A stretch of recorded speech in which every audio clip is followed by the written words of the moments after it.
नमस्कार दोस्तों, एक बार आप सबका फिर से बहुत बहुत स्वागत है आप सभी के अपने YouTube चैनल डियर गुरुजी पर। सो गाइस, जैसा कि आप सभी को पता है कि इस टाइम पर भी आपके लिए लगातार जो लाइव टेस्ट है देखने को मिल रहे हैं। तो अभी जितने भी लोग जुड़े हैं सभी लोग कमेंट करके बता दीजिए आप लोग को आवाज़ जो है क्लियर आ रही है या नहीं आ रही है। उसके बाद हम लोग टेस्ट को स्टार्ट करेंगे।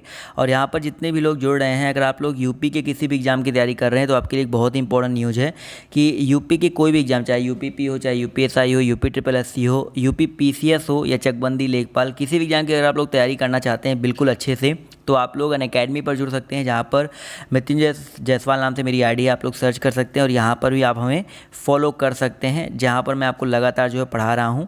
इसके अलावा ये मेरा रेफरल कोड है। जी हाँ दोस्तों, ये मेरा रेफरल कोड है MJ लाइव। इससे आपको कोई भी प्लस सब्सक्रिप्शन पर 10% का डिस्काउंट मिल जाएगा। तो आप लोग इस रेफरल कोड का यूज़ करना ना भूलें। और प्लस में आप सभी को ये मान के चलिए, जितने भी आपके एग्जामिनेशन होते हैं, सारे एग्ज़ाम से रिलेटेड जो आपके चीज़ें हैं वो प्रोवाइड की जा रही हैं। बहुत सारे आपके एजुकेटर्स हैं, इंडिया के टॉप एजुकेटर्स हैं, आपको लगातार यहाँ पर पढ़ा रहे हैं। ठीक है, तो आप लोग यहाँ पर जुड़ सकते हैं। ये मेरा कोड है, याद रखिएगा। इससे रिलेटेड जो लिंक है डिस्क्रिप्शन बॉक्स में मैंने अनअकैडमी का जो लिंक है दे रखा है। तो चलिए स्टार्ट करते हैं आज की क्लास को। आई होप आप सभी को आवाज़ आ रही होगी। तो पहला क्वेश्चन हिंदी का, ये बहुत ही आसान सा है, सबको पता होगा इसका जवाब, क्योंकि कई बार करवाया जा चुका है। हिंदी दिवस कब मनाया जाता है? बहुत ही सिंपल सा क्वेश्चन है, आप लोग जवाब देते हुए चलिएगा। तो याद रखिएगा दोस्तों, हिंदी दिवस जो है 14 सितंबर को मनाया जाता है दोस्तों। 14 सितंबर 1949 से मनाया जा रहा है। तो ऑप्शन नंबर जो इसका सी है यहाँ पर बिल्कुल करेक्ट हो जाएगा। अगले क्वेश्चन की तरफ आते हैं। अगला क्वेश्चन देखिए आपसे क्या कह रहा है कि आधुनिक भारतीय भाषा अवधि का विकास किस अपभ्रंश से हुआ है? अवधि के बारे में पूछा जा रहा है। तो याद रखिए दोस्तों, जो अवधि भाषा है इसका विकास हुआ है अर्धमागधी अपभ्रंश से। किससे भैया? अर्धमागधी अपभ्रंश से हुआ है। तो ऑप्शन नंबर जो इसका बी है वो यहाँ पर बिल्कुल करेक्ट हो जाएगा। अगले क्वेश्चन पे आते हैं, ध्यान से देखिए। कह रहा है कि निम्नलिखित में से ऊष्म व्यंजन कौन कौन से हैं? यहाँ पर आप सभी से ऊष्म व्यंजन के बारे में पूछा गया है। तो याद रखिएगा दोस्तों, यहाँ पर या, रा, लावा ये आपके अंतःस्थ हैं। छात्रिज्ञा ये आपके क्या हैं? ये आपके संयुक्त व्यंजन हैं।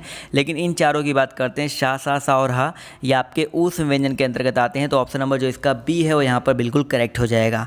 अगला क्वेश्चन देखिए, कह रहा है निष्कपट का संधि विच्छेद क्या हो जाएगा? निष्कपट। तो याद रखिए दोस्तों, निष्कपट का संधि विच्छेद आपका हो जाता है निहि प्लस कपट। जितने भी साथी यहाँ पर जुड़े हुए हैं सभी लोग जवाब देते हुए चलेंगे।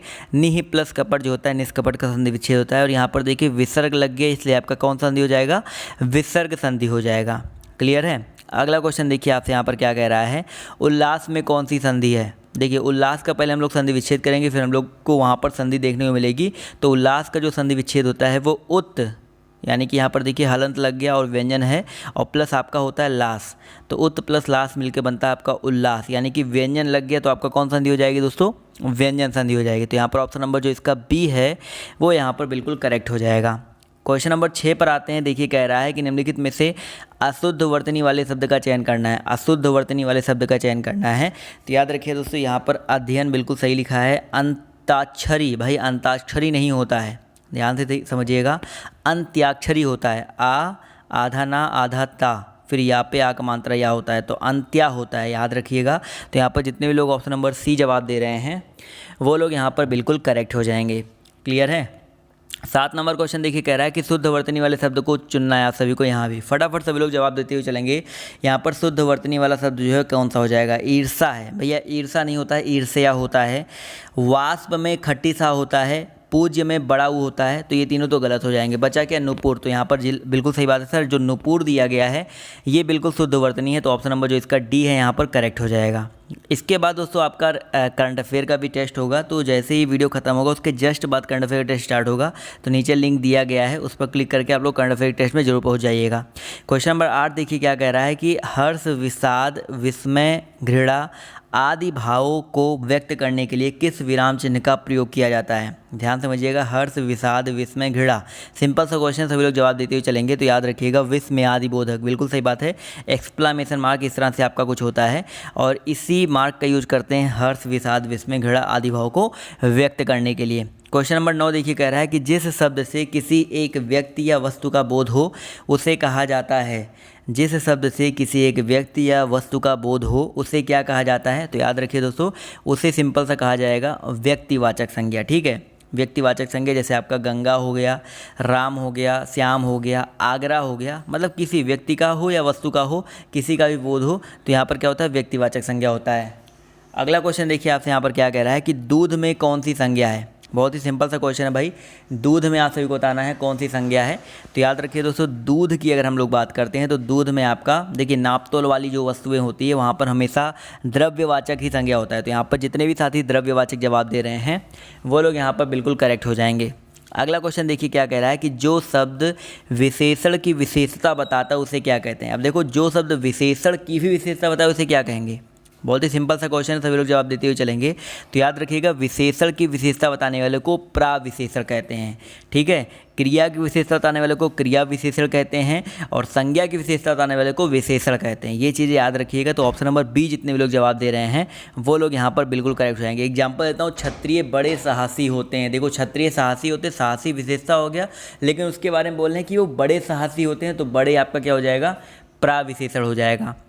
अगला क्वेश्चन देखिए आपसे क्या कह रहा है, पुल्लिंग शब्द का चयन करना है। इन चारों ऑप्शनों में पुल्लिंग आप सभी को बताना है कौन सा हो जाएगा 12 नंबर क्वेश्चन में। तो याद रखिए दोस्तों, याचना, संस्था, सेना और प्रवेश में आपका जो करेक्ट आंसर है क्या हो जाएगा। जितने भी लोग जुड़े हैं सभी लोग जवाब देते हुए चलेंगे, वीडियो को लाइक करते हुए चलिएगा। तो प्रवेश, बिल्कुल सही बात है सर, प्रवेश जो है आपका पुल्लिंग शब्द है, जबकि याचना, सेना, संस्था ये आपके स्त्रीलिंग शब्द के अंतर्गत आते हैं।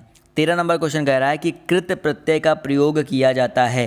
जो कृत प्रत्यय है इसका प्रयोग किया जाता है किसके अंत में, बेसिकली आपको ये बताना है। तो याद रखिएगा, फटाफट जवाब देते हुए चले कि ये सारे क्वेश्चन रिपीटेड हैं, कहीं ना कहीं आपने पढ़ने को मिला होगा मेरे चैनल पे, तो सभी लोग जवाब देते हुए चलिएगा। तो याद रखिएगा, कृत प्रत्यय का प्रयोग क्रिया के अंत में होता है। कृत या क्रिया या धातु के अंत में प्रयुक्त होने वाले जो प्रत्यय होते हैं कृत प्रत्यय कहलाते हैं। जैसे एक एग्जाम्पल मैं आपको देता हूँ, खवैया आपने सुना है, तो खेना एक क्रिया है, उसमें वैया जोड़ दो, खवैया, यानी कि यहाँ पर क्रि धातु का प्रयोग हुआ है। अगला देखिए आपसे यहाँ पर क्या कह रहा है कि निम्नलिखित शब्द में से स्त्री प्रत्यय इन का प्रयोग किस में नहीं हुआ है। देखिए, इन का प्रयोग किस में नहीं हुआ, पढ़ने से पता चल रहा है दोबिन में इन हुआ है, तेलिन में इन हुआ है, बाघिन में इन हुआ है, लेकिन बचा क्या, देवरानी। तो देवरानी में आनी प्रत्यय का प्रयोग किया गया है, ना कि इन। तो ऑप्शन नंबर जो इसका ए है वो यहाँ पर बिल्कुल करेक्ट हो जाएगा।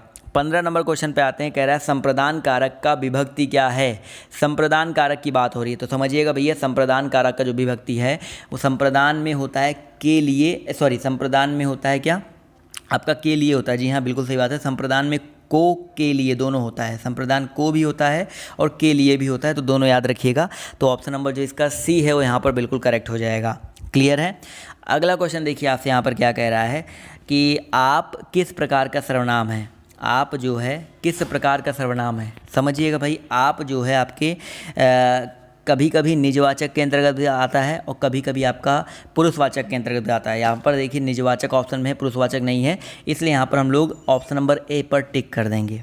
ठीक है, सिंपल से याद रखिएगा। आप दो तरह से होते हैं, जैसे मैंने बोला शीला अपने कपड़े अपने आप धोती है, यहाँ पर जिस आप का प्रयोग किया गया है वो आपका निजवाचक है। लेकिन अगर मैं बोलूँ आप बहुत अच्छे इंसान हैं, तो यहाँ पर जो आप है ये आपका एक पुरुषवाचक में मध्यम पुरुष का सर्वनाम है। अगला देखिए क्या कह रहा है कि निम्नलिखित में से कौन सी प्रेरणार्थक क्रिया है। प्रेरणार्थक क्रिया यहाँ पर कौन सी है।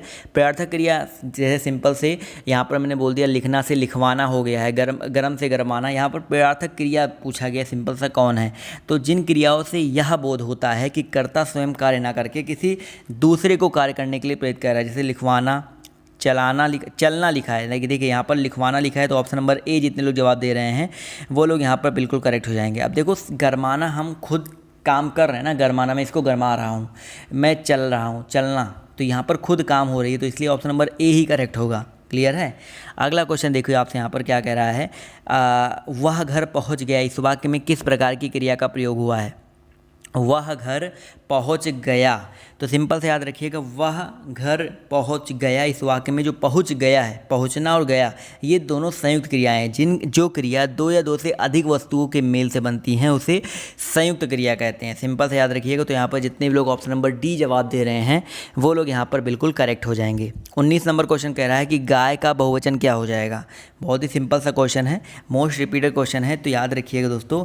जैसे ये गाय जो है ये अकारांत स्त्रीलिंग है, और जितने भी अकारांत स्त्रीलिंग होते हैं उनके शब्दों का अगर बहुवचन बनाना है तो ए कर देना लास्ट में। जैसे गाय का गायें, रात का रातें, बहन का बहनें, सड़क का सड़कें, तो यहाँ पर गायें यानी कि ऑप्शन नंबर जो इसका ए है वो यहाँ पर बिल्कुल करेक्ट हो जाएगा। इसी तरह 20 नंबर क्वेश्चन देखिए कह रहा है कि पुस्तक पढ़ी जाती है। फटाफट जवाब देते हुए चलेंगे सर। पुस्तक पढ़ी जाती है इस वाक्य में किस वाच्य का प्रयोग किया गया है। तो जब भी कर्म की प्रधानता हो, जैसे पुस्तक यहाँ पर क्या है भैया, कर्म है, कर्म की प्रधानता है तो वहाँ पर कर्मवाच्य होता है। कर्ता की प्रधानता में कृतवाच्य, भाव की प्रधानता में भाववाच्य। बस आपको यही याद रखना है और सिंपल सा है। अगला क्वेश्चन देखो, कह रहा है कि निम्नलिखित में से कौन सा शब्द तुर्की भाषा का नहीं है। यहाँ पर बताना है सर कौन सा शब्द जो है आपका तुर्की भाषा का शब्द नहीं है। बेगम, बारूद, पैगंबर और चेचक। तो याद रखिए दोस्तों, यहाँ पर जो करेक्ट आंसर आपका हो जाएगा पैगंबर। बिल्कुल सही बात है सर, जो आपका पैगंबर है वो आपका तुर्की भाषा का शब्द नहीं है। अब देखो यहाँ पर सिंपल सा आ गया भैया, पैगंबर अगर आपका तुर्की भाषा का शब्द नहीं है तो किस भाषा का शब्द है ये भी याद होना चाहिए। तो पैगंबर आपका फारसी भाषा का शब्द है, ठीक है। जबकि बेगम, बारूद, चेचक, दरोगा, बीबी, कुली, चाकू ये तुर्की भाषा के अंतर्गत आते हैं। 22 नंबर क्वेश्चन देखिए, कह रहा है कि उसने मुरारी को मारा था। इस वाक्य में भूतकाल का कौन सा प्रकार है। मारा था, बताइए सर। उसने मुरारी को मारा था यानी कि काम जो है कंप्लीट हो चुका है। तो जब भी काम के पूरे होने का बोध होता है तो वहाँ पर पूर्ण भूतकाल होता है। भूतकाल क्यों, क्योंकि यहाँ पर था वैसे भूतकाल का बोध कराता है। तो यहाँ पर ऑप्शन नंबर जो इसका डी है वो यहाँ पर बिल्कुल करेक्ट हो जाएगा। 23 नंबर क्वेश्चन देखिए, कह रहा है कि कुछ किस प्रकार का परिमाणवाचक क्रिया विशेषण है। कुछ के बारे में पूछा गया है कि जो कुछ है वो किस प्रकार का परिमाणवाचक क्रिया विशेषण है। जवाब देते हुए चलेंगे तो याद रखिए, जो कुछ है वो आपका न्यूनता बोधक, किस प्रकार का भाई, न्यूनता बोधक परिमाणवाचक क्रिया विशेषण है। इस प्रकार के बहुत सारे अन्य शब्द हैं जैसे लगभग, थोड़ा, प्रायः, जरा, किंचित, ये आपके इसी के अंतर्गत आते हैं। तो ऑप्शन नंबर जो इसका बी है वो यहाँ पर बिल्कुल करेक्ट हो जाएगा। 24 नंबर क्वेश्चन कह रहा है कि ए और ए का उच्चार स्थान कौन सा है। ए है और ए है, इसका उच्चार स्थान क्या है। तो याद रखिए दोस्तों, जो आपका ए है और ए है ये जो है आपके कैसे उच्चार स्थान है समझिएगा। कंठ और तालु में जीभ के स्पर्श से बोले जाने वाले वर्ड हैं ए और ए। तो इसलिए कंठ और तालु जितने लोग जवाब दे रहे हैं वो लोग यहाँ पर बिल्कुल करेक्ट हो जाएंगे। चलिए बढ़ते हैं दोस्तों अगले क्वेश्चन की तरफ। तो यहाँ पर कह रहा है कि भर पेट में कौन सा समास है। अब देखो भर पेट की बात हो रही है यहाँ पर, समझिएगा सभी लोग। तो भर पेट का अगर हम लोग समास विग्रह करेंगे तो यहाँ पर हो जाएगा पेट भर। यानी कि यहाँ पर सिंपल सा है, जब पहला पद अव्यय होता है तो वह और पहला पद प्रधान भी होता है तो वहाँ पर कौन समास होता है सर, अव्ययी भाव समास होता है। तो यहाँ पर जितने भी लोग ऑप्शन नंबर ए जवाब दे रहे हैं वो लोग यहाँ पर बिल्कुल करेक्ट हो जाएंगे। इसी तरह 26 नंबर क्वेश्चन कह रहा है कि झूठ मत बोलो। इस वाक्य में मत कौन सा निपात है। अब देखो भैया, झूठ मत बोलो, तो मत से अगर देखा जाए तो यहाँ पर एक निषेध लगा रहा है। क्या लगा रहा है भाई, निषेध लगा रहा है। तो ये क्या हो जाएगा, निषेध बोधक निपात हो जाएगा। तो ऑप्शन नंबर जो इसका डी है वो यहाँ पर बिल्कुल करेक्ट हो जाएगा। क्लियर है, समझ में आ रहा है सभी को। इसी तरह क्वेश्चन नंबर 27 देखिए, कह रहा है स्त्रीलिंग शब्द का चयन करना। इन 4 ऑप्शन दिए गए हैं, स्वर्ग, दंड, जाति, यवन। आप सभी को यहाँ पर स्त्रीलिंग शब्द बताना है। ध्यान से देख लीजिए, सभी लोग जवाब देते हुए चलेंगे। इसके जस्ट बाद करंट अफेयर का टेस्ट होगा, तुरंत बाद होगा। तो आप लोग को नीचे लिंक दिया गया है, क्लिक करके फटाफट करंट अफेयर के टेस्ट पे पहुँच जाना है जैसे ये एंड होगा। तो जाति की अगर हम बात करते हैं यहाँ पर दोस्तों, जो जाति है वो स्त्रीलिंग है, जबकि स्वर्ग, दंड, यवन ये आपके पुल्लिंग के शब्द के अंतर्गत आते हैं।